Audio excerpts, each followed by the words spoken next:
Le 10h midi, Sud Radio Média, Valérie Expert, Gilles Gansman. Bonjour à toutes et à tous, bonjour Gilles. Bonjour Valérie. Bonjour à notre invité que les auditeurs de Sud Radio connaissent bien, Stéphane Simon. Bonjour. Bonjour Valérie. Vous êtes journaliste, producteur. On vous retrouve évidemment sur Sud Radio dans l'affaire tous les samedis à midi, podcast qui cartonne. Et sur Paris Première, alors on va pouvoir en parler, on va pouvoir parler des 30 ans de Paris Dernière, puisque vous en avez été le producteur. On va y revenir, mais surtout aujourd'hui, on va parler d'un livre, 7 octobre, La Riposte, que vous avez co-écrit avec Pierre Réhoff, Israël-Iran, la guerre secrète chez Fayard. Ouais. Vous interrogez, c'est un livre passionnant qui se lit vraiment comme un polar. Vous interrogez sur les raisons du 7 octobre dans une première partie.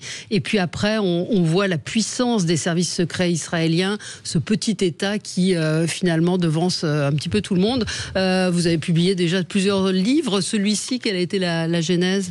Écoutez, moi j'aime bien, comme j'avais fait un livre sur Samuel Paty, les derniers jours de Samuel Paty. Absolument, et je vous en remercie encore. Et il se trouve que j'aime reprendre les grands faits de société marquants. Il se trouve que le 7 octobre, c'est une date historique, on le sait aujourd'hui. C'est une date qui va conduire évidemment à la riposte israélienne, c'est-à-dire qu'après le traumatisme, il y a la riposte. Après c'est un vrai électrochoc, si vous voulez, sociétal pour la société israélienne. Et il se trouve que depuis, le Moyen-Orient est en train d'être redessiné. On s'en rend pas compte quand on est à la surface de l'actualité, mais c'est un mouvement de fond qui s'opère là-bas.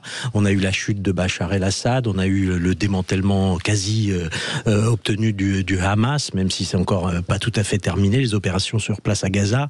On a eu la fin de Nasrallah avec la chaîne de commandement totalement décapitée. On a eu la mort, l'élimination ciblée du chef du Hamas. Et puis nous, on fait partie de ceux qui disent que les opérations ne sont pas terminées. C'est désormais Téhéran qui est dans le viseur des services israéliens.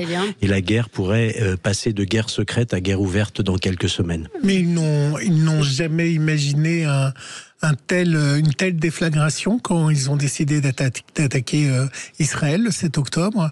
Ils n'ont pas mesuré que la réponse pouvait être aussi violente ? Si, ils l'ont parfaitement mesuré. Mais si vous voulez, il faut comprendre que la solution pacifique n'intéresse pas le Hamas. Ce qui intéresse le Hamas, c'est finalement plutôt le sacrifice de son peuple pour, si vous voulez, éradiquer Israël.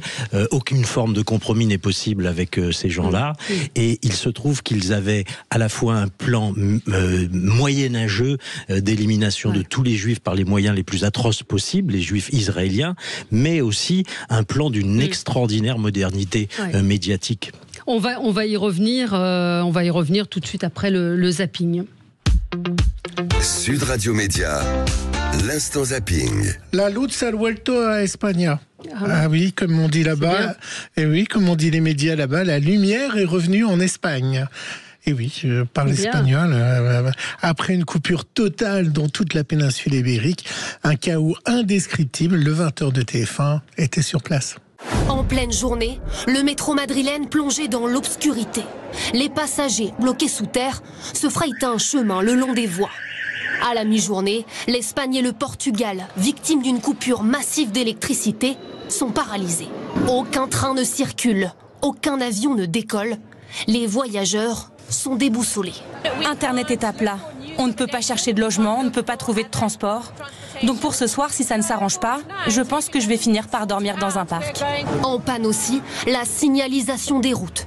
Circuler en voiture relève du parcours du combattant. Ici, le trafic de toute la ville est très perturbé car les feux de circulation ne fonctionnent plus depuis plusieurs heures et c'est la police qui a pris le relais. On voit combien l'énergie est la clé, l'électricité est la clé.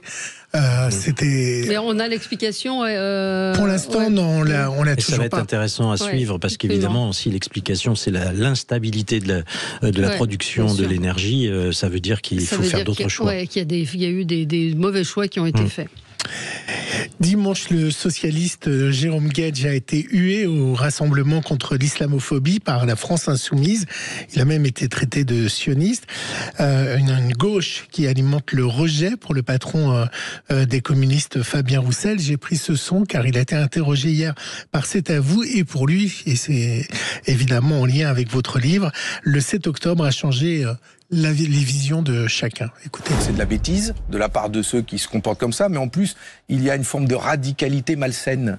Pour exister, il faut en rajouter, il faut en faire des caisses, et c'est regrettable. On a le droit de critiquer la politique menée par le gouvernement d'Israël sans être antisémite. Et on a le droit de dire que les attentats du 7 octobre sont des actes terroristes, et pour autant, on ne défend pas la politique d'Israël en disant ça. Donc, on ne fait plus la part des choses. Voilà. Et je le regrette parce que nous vivons sur une poudrière, y compris en France, et il faut faire attention. On a besoin de vivre ensemble. La République, c'est ça, normalement. Vous pensez quoi ? J'en pense que Fabien Roussel a raison. Le 7 octobre a changé considérablement notre point de vue.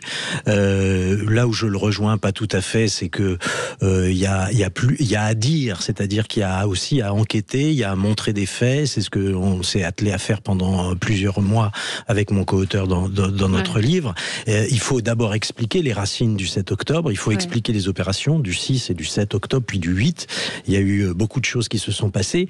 Et puis il faut essayer de comprendre. Le vrai problème, c'est que la plupart des gens qui parlent d'Israël n'y ont jamais mis les pieds. Absolument. La plupart des gens qui parlent de Gaza n'y ont jamais mis les pieds et se contentent des images spectaculaires que la propagande du Hamas communique. C'est toujours un déchirement, un crève-cœur de voir un enfant sous les bombes, de voir tous ces civils palestiniens qui ont été sacrifiés. Mais il faut pas avoir peur de dire les choses. Ils sont d'abord sacrifiés par le Hamas, ensuite par une armée régulière israélienne. Et je rappelle quand même que en Israël, on peut critiquer le gouvernement, ce qui n'est pas le cas de toutes les régions, de toutes les dictatures alentours.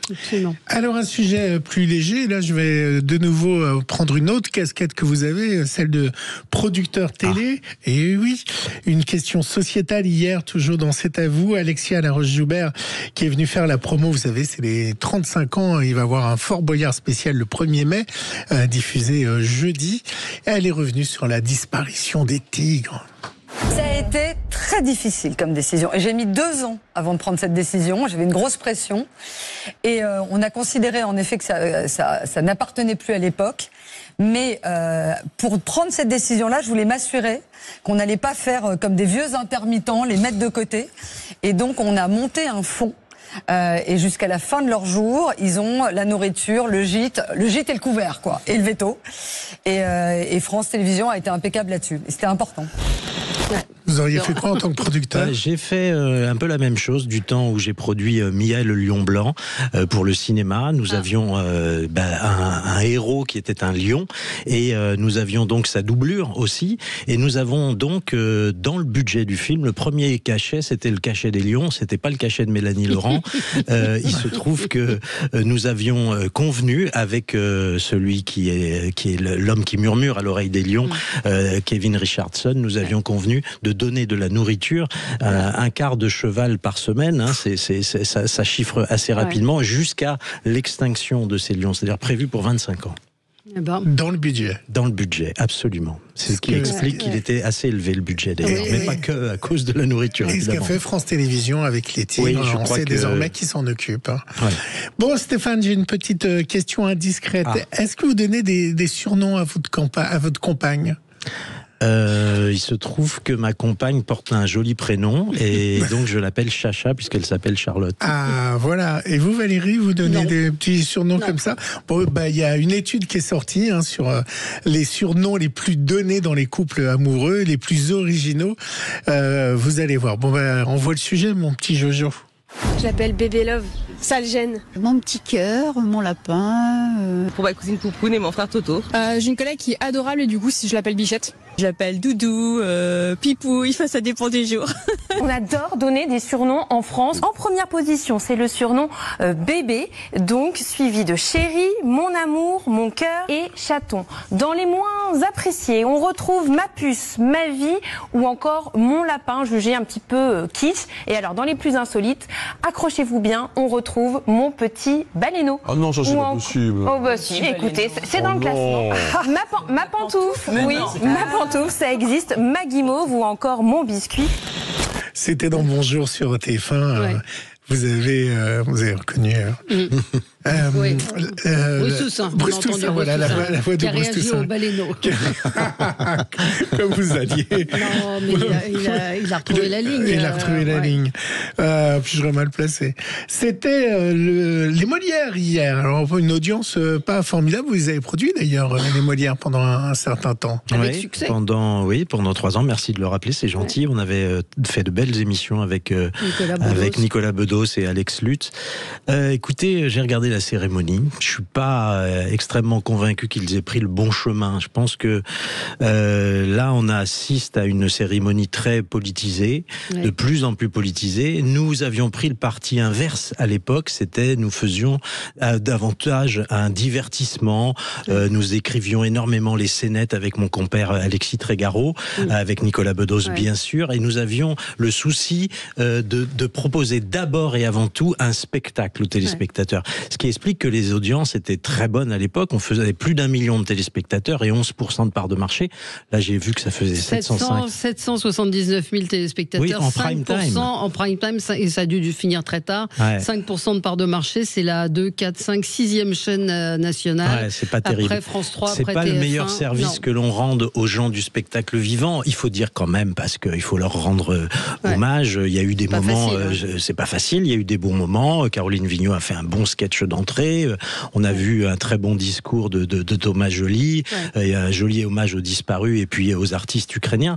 Mais d'une manière générale, la tendance à politiser le spectacle n'est pas, à mon avis, la bonne voie. Et donc, hier, c'était donc les Molières. Et chez nous, vous vous souvenez, Valérie, Alain Boublil et Michael Schoenberg regrettaient de ne pas être honorés dans leur pays. Claude Michel Schoenberg. Oui, absolument. Vous avez dit Michael Schoenberg. Ah oui, Claude Michel Schoenberg a été honoré dans leur pays, alors que le musical Les Misérables sont connus dans le monde entier et que ici en France, ils n'avaient pas les honneurs qu'ils avaient dans tous les pays. Eh bien, c'est réparé. Hier, c'est Claude Michel Schoenberg. Claude Michel Schoenberg qui a été ému en recevant le Molière du meilleur spectacle musical. D'ailleurs, Les Misérables ont ouvert les Molières. À la volonté du peuple qui crie les mots de sa colère, le chant de ceux qui ne veulent plus être les damnés de la terre. Voilà. Les Misérables, Valérie, qui seront en tournée en 2026 dans tous les zéniths, ceux de Lyon en février, ceux de Nantes et ceux de Lille en avril. Et ils seront de retour à Paris fin 2026. Énorme succès pour cette comédie musicale. Merci, on se retrouve dans un instant avec vous sur Sud Radio et avec Stéphane Simon pour parler de ce livre 7 octobre, La Riposte, qui est paru chez Fayard. Le 10h midi, Sud Radio Média, Valérie Expert, Gilles Gansman. Sud Radio Média, l'invité du jour. L'invité du jour, vous le connaissez évidemment, puisqu'il est, vous le retrouvez sur Sud Radio dans l'affaire tous les samedis à midi. C'est Stéphane Simon. Merci d'être avec nous pour parler de votre livre. Donc 7 octobre, La Riposte, Israël-Iran, la guerre secrète, qui paraît chez Fayard. Vous l'avez coécrit avec Pierre, on dit Rehoff ou Rehoff, qui est un réalisateur franco-israélien qui a publié de nombreux essais. Et je disais que votre livre, on en parlait hors antenne, et on est vraiment au cœur, on a vraiment le sentiment de revivre, mais de vivre ces événements. Vous me disiez, c'est à hauteur d'homme en fait. Et c'est accessible, franchement, moi je l'ai lu, des gens autour de moi l'ont lu en 2 jours, parce que vous le lisez comme un pourtant ça fait 360 pages. Oui, non mais vraiment on est captivé, parce qu'on est vraiment, on vit, et d'une certaine manière vous répondez à un certain nombre de questions. Donc il y a plusieurs parties dans le livre. La première, il y a 3 partie sur la journée du 7 octobre, la deuxième sur la réplique d'Israël dans sa chasse aux responsables, et puis effectivement les opérations du Mossad en particulier. Donc la question est comment Israël a pu, c'est la première question qu'on se pose, comment Israël a pu ne pas voir cette opération du 7 octobre. C'est un concours de circonstances, et il faut surtout pas tomber dans la facilité, dans le complotisme, et dire oui, c'est de la faute de Netanyahou. Non, parce que là c'est vraiment une hypothèse qu'on peut écarter d'un revers de main. Il se trouve qu'il y a une grande arrogance du haut commandement militaire. On dit quand même qu'il avait eu des alertes quand même. Des alertes. Et qu'il n'a pas fait attention et qu'il n'y a pas cru. C'est-à-dire que à partir du moment où vous avez un haut commandement militaire qui n'y croit pas, y compris la veille, c'est-à-dire le 6 octobre, il y a eu 90 minutes de conversation cryptée entre le chef de Tsahal, donc l'armée israélienne, le chef des renseignements, de l'unité 8200, etc. C'est-à-dire que toutes les unités sont en alerte. Il y a des mouvements, incontestablement, mais tout le monde pense à ce moment-là que c'est un peu un jour ordinaire, malgré tout. C'est-à-dire que personne n'imagine une opération coordonnée où il va y avoir une infiltration à 30 points différents qui vont percer les murs de Gaza pour rentrer sur le territoire israélien. Personne n'a imaginé un scénario comme celui-ci. Et puis, il y a une espèce de takia aussi, entre guillemets, parce que ce sont des sunnites. Donc, il ne faut pas dire takia, ça c'est réservé pour les chiites. Mais il se trouve que il y a une opération de dissimulation du Hamas qui montre depuis quelque temps une forme de coopération avec Israël. C'est-à-dire qu'ils ont donné des informations très importantes sur le djihad islamique palestinienne, donc des informations qui ont permis de mieux comprendre ce que pouvait avoir derrière la tête la djihad islamique. Donc il y a un climat d'entente cordiale, on va dire, à ce moment-là. Et puis après, il y a aussi autre chose, il y a un déficit militaire à ce moment-là. C'est un point faible dans l'année. Vous avez les fêtes, Simchat Hatzorah, et puis Shabbat, c'est-à-dire que c'est la conjonction de deux fêtes religieuses qui font que le renseignement, comme le reste des troupes israéliennes, est un peu démuni ces jours-là. Un peu comme dans la guerre de Kippour en 73, si mes souvenirs sont bons. C'est-à-dire que voilà, il se trouve que toutes ces conjonctions vont faire un trou dans la raquette énorme. Ni les Américains, ni les Français, ni les services secrets anglais n'ont vu quelque chose. Non, vous savez, les services secrets occidentaux, ils sont alimentés en général par les services secrets israéliens. On voit dans le livre d'ailleurs la puissance de ces services secrets d'un tout petit État comme celui-là. Moi, je me suis rendu. Comment vous avez enquêté, parce que c'est ce qui nous intéresse aussi, le travail du journaliste. Il y a plusieurs sources dans notre livre. D'abord, chacun a un petit bout du puzzle, et donc notre travail a été d'assembler toutes ces pièces pour faire une vision globale. Il y a des sources israéliennes, évidemment, mais c'est un livre qui n'a été accrédité par personne. On n'a eu aucune autorisation pour le faire. Au contraire, on s'est souvent heurté à cette réponse qui d'ailleurs est devenue la clé pour comprendre. Nous sommes en guerre, donc pas question de donner d'informations. Ça, c'est la première des choses.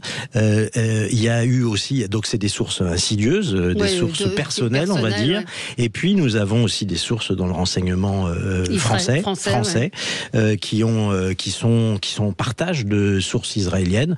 Donc tout ça nous a permis d'être assez précis sur les faits. Assez précis sur les faits, sur l'enquête. Il y a cette première partie qui est vraiment cet électrochoc, ce que vous qualifiez d'électrochoc du 7 octobre, et on se demande encore une fois comment... Alors il y avait plusieurs plans qui avaient été imaginés, il y avait plusieurs possibilités, mais on voit aussi, on découvre qu'il y avait d'autres puissances qui étaient à l'œuvre. En fait, on parle tout le temps du Hamas, c'est vrai que le Hamas est devenu l'abcès de fixation, mais il y a aussi la djihad palestinienne, il y a aussi le FPLP, et puis il y a beaucoup de civils aussi palestiniens qui vont dans le sillage des motos et dans le sillage de toutes ces forces des milices palestiniennes. Il y a beaucoup de civils qui vont là-bas. Ils avaient prévu de remonter plus au nord jusqu'à Ashdod, et il se trouve que en fait déjà le festival Nova s'est trouvé sur le chemin de bon nombre d'entre eux, et là le festival Nova, c'est les bacchanales qui sont offertes, parce qu'il y a énormément de civils, de jeunes qui ont dansé toute la nuit, qui sont fatigués, qui sont sous emprise de stupéfiants. Enfin, c'est un festival techno, donc on voit que là, il y avait des prises très faciles, et je rappelle que dans la tête de Yahya Sinwar, le cerveau du 7 octobre, avec Mohamed Deif, il y a une idée, c'est tuer le plus grand nombre de juifs par les moyens les plus atroces possibles. Donc, si vous voulez, quand vous êtes offert des centaines de civils qui sont là, eh bien, certains se sont mais littéralement lâchés dans des bacchanales horribles, des pogroms. Il y a toute l'horreur quand même qui est racontée. Toute l'horreur, et il se trouve que Yahya Sinwar d'ailleurs a été furieux après ces miliciens, parce qu'ils n'ont pas suivi le plan, entre guillemets, mais ils se sont livrés finalement à la consigne. Faute de suivre le plan, ils ont suivi la consigne, et la consigne, je vous l'ai dit, c'était de tuer le plus possible. Il faut savoir qu'on a retrouvé sur ce bon nombre de ces miliciens des papiers, les consignes étaient écrites, votre ennemi est une peste. reste incurable, que seule la décapitation ou le fait d'arracher le cœur ou le foie permettra de vous sauver. Voilà, c'est dire le plan qui est derrière. En fait, on parle... Mais qui était préparé de longue date, en fait. On a l'impression que c'est un truc qui a été fait... un attentat... ah non, c'est pas improvisé. Mais non, c'est pas improvisé. On a vu des images où ils s'entraînaient depuis un an. En fait, il y a des entraînements, mais si vous voulez aussi, comme il faut savoir que le Hamas c'est une petite dictature sur place à Gaza, des entraînements militaires, il y en avait tous les jours, et ça servait aussi à tenir la population dans le droit fil de ce que veut le Hamas.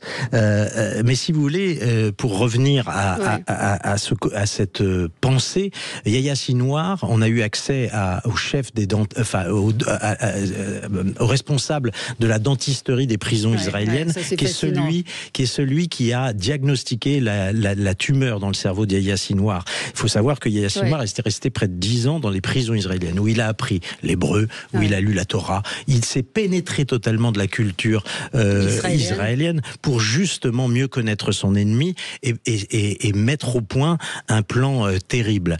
Et dans ce plan, il n'y a pas l'ombre d'un doute, il y a une volonté génocidaire. On dit que ce sont les Juifs qui sont animés de la volonté génocidaire à Gaza. Mais c'est une inversion complète de la charge, s'il vous plaît. Parce que, évidemment, qu'il y a il y a trop de victimes civiles du côté de Gaza, et je suis le premier à le reconnaître, évidemment. Mais il se trouve que dans le plan de Yahya Sinwar, il y a quelque chose qu'on ne retrouve pas sur les soldats de Tsahal.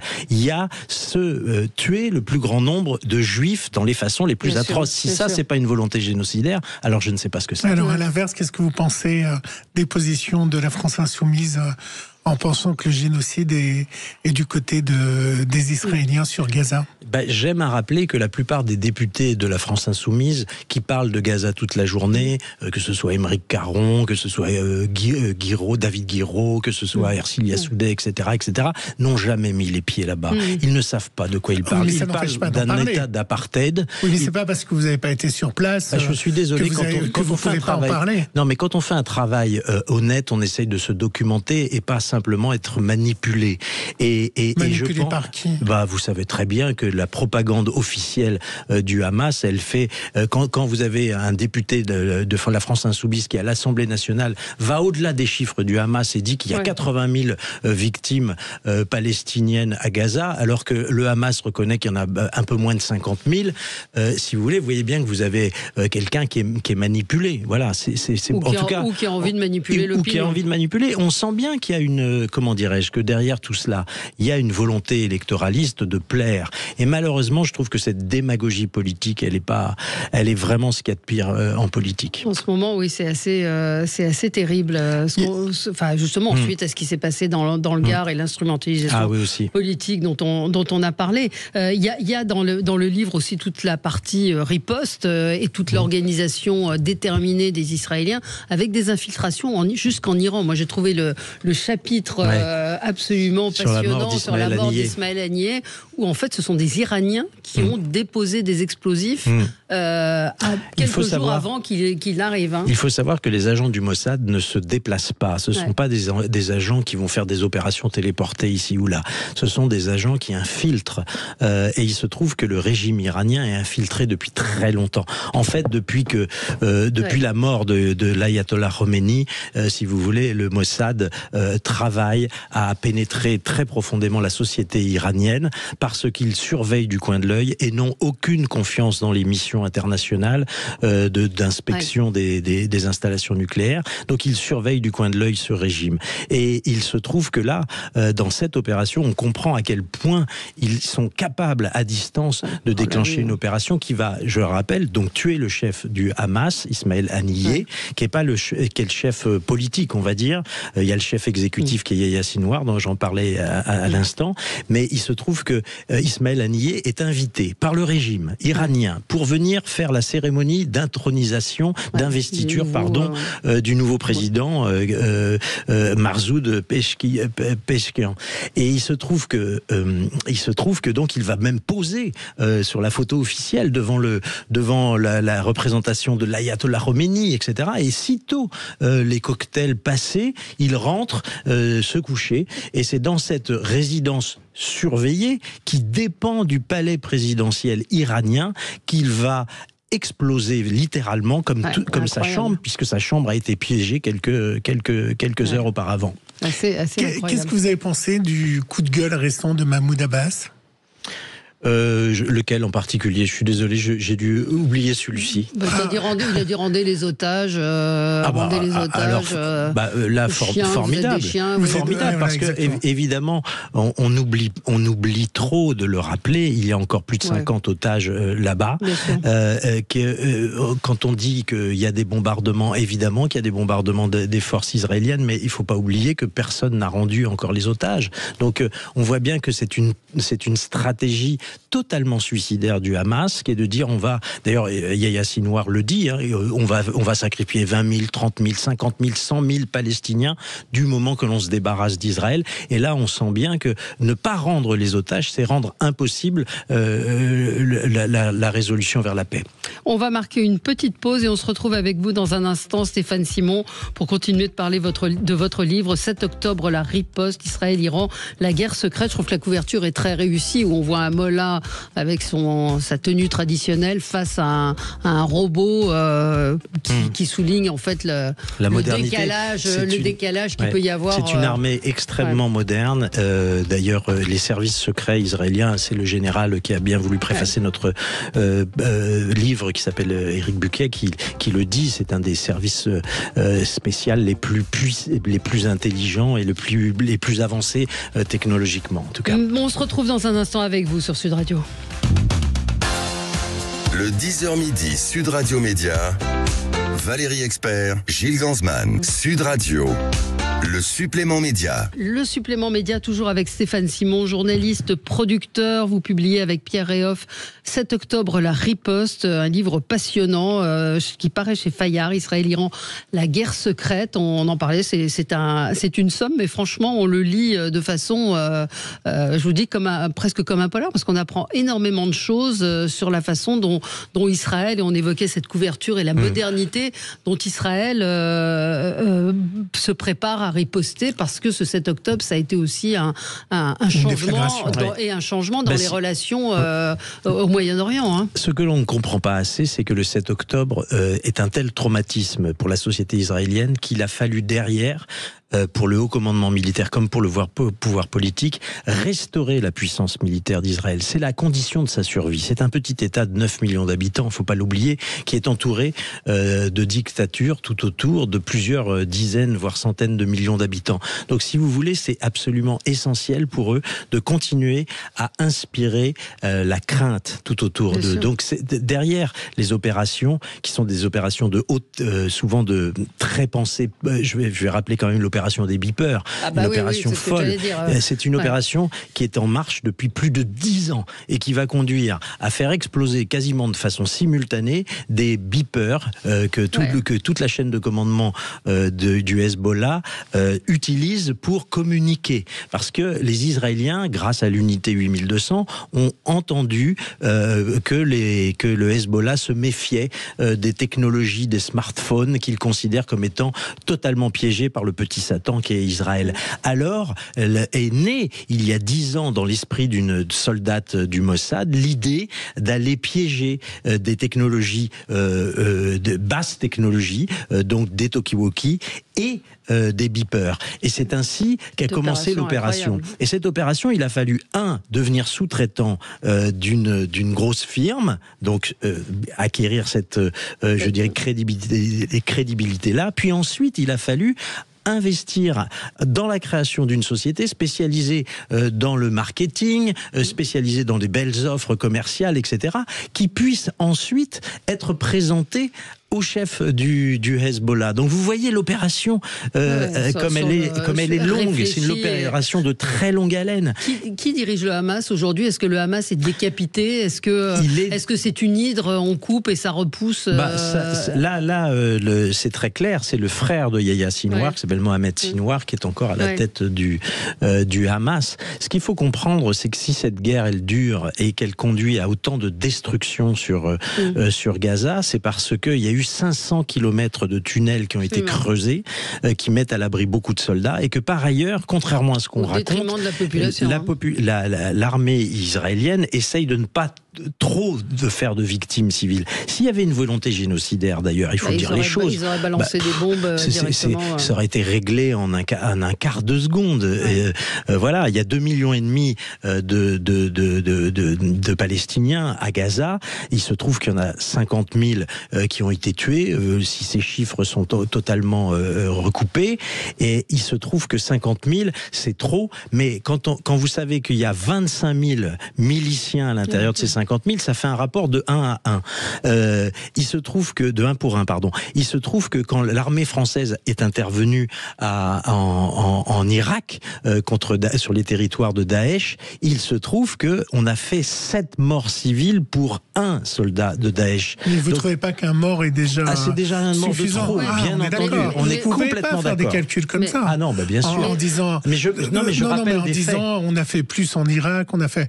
Non, mais je rappelle des faits parce que précisément c'est ce qui manque, c'est des faits, rappeler des informations. Moi, si vous voulez, ce que j'aime, je comprends que les journalistes ils soient toujours dans ce qu'on appelle l'écume de l'actualité, c'est-à-dire commenter au jour le jour l'actu, etc. C'est très bien, mais de temps en temps, il faut laisser un peu de temps, aller un peu au fond des choses, rappeler des faits, aller chercher des informations. Et c'est ce qu'on a voulu, c'est cette démarche-là. Ce livre n'est pas un livre pro-israélien, c'est pas du tout.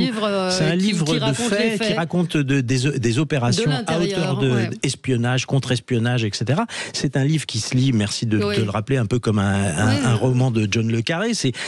Voilà, ce qu'on a voulu faire, c'est quelque chose qui ne prenne pas parti, qui raconte, qui rapporte simplement des opérations. Vous racontez les opérations, vous racontez la puissance des services. Et on essaye d'expliquer la stratégie, parce que Israël a changé de stratégie de défense, c'est-à-dire qu'avant, il y a très longtemps, ils avaient ce qu'on appelait l'offensive comme défense, et puis après, ils se sont mis derrière des murs. Ça a été la première Bar-Lev, les lignes Bar-Lev, qui étaient un peu les lignes Maginot, puis après, ça a été les murs à Gaza. Et tous ceux, finalement, qui pensent en termes de lignes Maginot, en sont pour leurs frais à un moment ou à un autre. C'est ce qui est arrivé aussi à Israël. Et depuis, Israël a changé son modus operandi, et aujourd'hui, porte l'offensive à l'extérieur, de manière à ne plus avoir à le faire à l'intérieur de ses propres frontières. Il y a le rôle trouble du Qatar aussi. Évidemment, il faut quand même rappeler encore que quelques semaines avant l'opération du 7 octobre, il y a énormément d'argent qui passe du Qatar vers le Hamas, qui vont permettre aussi de financer ces opérations. De même qu'on a retrouvé aujourd'hui, on le dit pas mais on a eu ces informations il y a peu, près de 500 millions de dollars ont été versés pour les opérations du 7 octobre par la République islamique d'Iran. Je vais revenir à l'émission Média et à la casquette de producteur. Le vendredi 9 mai sur Paris Première à 21h05, il y aura Paris Dernière. Ça va fêter les 30 ans de Paris Dernière. Alors pour ceux qui n'ont pas Paris Première, qui était sur le câble au tout début, c'est une caméra qui se balade avec des images accélérées dans les nuits parisiennes, où on allait rencontrer dans la nuit, évidemment, parce que la nuit est propice aux confidences des auteurs, des écrivains, des chanteurs, et puis aussi des travelots, des boîtes à partous, et on peut dire les choses comme ça. C'était il y a toujours une dimension sexy dans cette émission. Oui. Non, mais Gilles, on a l'impression qu'il nous présente apostrophe. Non, mais j'allais finir là-dessus. Non, c'est une nuit un peu canaille, évidemment. Comment vous est venue l'idée de ça? Moi, c'est Thierry Ardisson qui a inventé. Il faut rendre à César ce qui lui appartient. C'est lui qui a inventé le format. Ensuite, il il l'a produit pendant 1 an, puis ensuite ça a été Frédéric Tadei qui est devenu l'animateur emblématique de cette émission pendant tant et tant d'années, et qui a marqué d'une façon indélébile de son sceau cette émission. Mais l'idée, c'est 2 choses. Il y a d'une part la subjectivité. C'est la seule émission où on ne voit pas l'animateur. L'animateur reste une voix. Et on est dans les yeux de l'animateur. Donc on est à chaque fois dans une forme d'extrême proximité avec les gens qui sont interviewés. Et l'idée, c'est de montrer que la nuit, tous les chats sont gris, que la nuit, c'est l'envers du jour. C'est-à-dire qu'il n'y a plus de convenance. Les choses sont beaucoup plus détendues dans les conversations. On va à l'essentiel. Et puis on n'hésite pas à être un peu canaille, évidemment. Cette déambulation nocturne, à mesure que l'on avance dans la nuit, elle se fait de plus en plus chaude. Mais les choses ont un peu changé quand même en 30 ans. Oui, c'est ce que raconte un peu cette nouvelle émission. Et oui, c'était osé pour Paris Première à l'époque. Et puis, quand on voit des images, ça boit, ça fume, ça parle de joint. Après, c'est des interviews à la Ardisson aussi. Aujourd'hui, donc, c'est ce que vous alliez dire, c'est plus possible. Qu'est-ce qu'on va voir dans cette émission ? On voit beaucoup de choses parce que Paris a quand même Paris la nuit existe toujours. Certes, ça a évolué. Certes, c'est plus exactement la même fête que les années Palace où vous aviez effectivement alcool. Il était possible de montrer à la télévision des gens qui buvaient, des gens qui fumaient, etc. Tout ça n'est plus possible. C'était décadent ou pas ? Décadent, non, je dirais pas ça. Il n'y avait pas de volonté. C'était transgressif. C'était transgressif, voilà. Mais c'était un peu le reflet de ce qu'on trouvait dans la nuit parisienne. Aujourd'hui, c'est une nuit un peu plus sage. Les gens sont davantage vers le fooding, ils sont davantage vers les restaurants ou les pianos-bars qui évoluent un peu en boîte de nuit. Mais c'est plus exactement la même température, je dirais. C'est un peu différent. Et d'ailleurs, Thierry réserve une surprise à la fin de cette émission. C'est pas exactement la même, je dirais, séquence qu'autrefois. Ardisson, c'était un oiseau de nuit, en fait. Ardisson, c'est un oiseau de nuit, mais enfin, il a quand même 76 ans. À 76 ans... Non, je parle à l'époque. Bien sûr. Parce que j'ai vu une interview de lui où on disait, mais comment vous trouviez... sage, comment vous trouviez ces lieux ? Il disait, parce que je les fréquentais tout simplement. Oui, à l'époque. Après, aujourd'hui, il n'a pas exactement la même vie qu'il y a 30 ans, évidemment, Thierry. Il est quand même très amoureux de sa femme, il sort beaucoup moins, évidemment. Donc, on n'a pas exactement la même couleur. Et puis, c'est toute la... Comment dirais-je, on a une équipe qui a aussi travaillé à proposer des séquences sympas. J'ai vu que ça va être entre les Chandelles, qui est une boîte un peu échangiste, et l'église Saint-Eustache. Oui, on est quand même plus proche de l'église Saint-Eustache. Avec un merveilleux organiste que je salue ici. Mais il dit qu'il a retrouvé la même excitation qu'il y a 30 ans. Ah oui, c'est formidable. Émission. Moi, j'ai vu son œil se rééclairer dans la nuit, justement, et c'était très touchant parce que si vous voulez, oui, il y a un frisson dans cette émission. Il y a quelque chose, parce que c'est une émission qui se fait loin des studios de télévision. Alors, vous connaissez les studios de télévision, c'est très apprêté, c'est très formaté, c'est très éclairé, etc., etc. Là, on a le parfum que l'on peut avoir en reportage aussi dans le documentaire, c'est-à-dire quelque chose de plus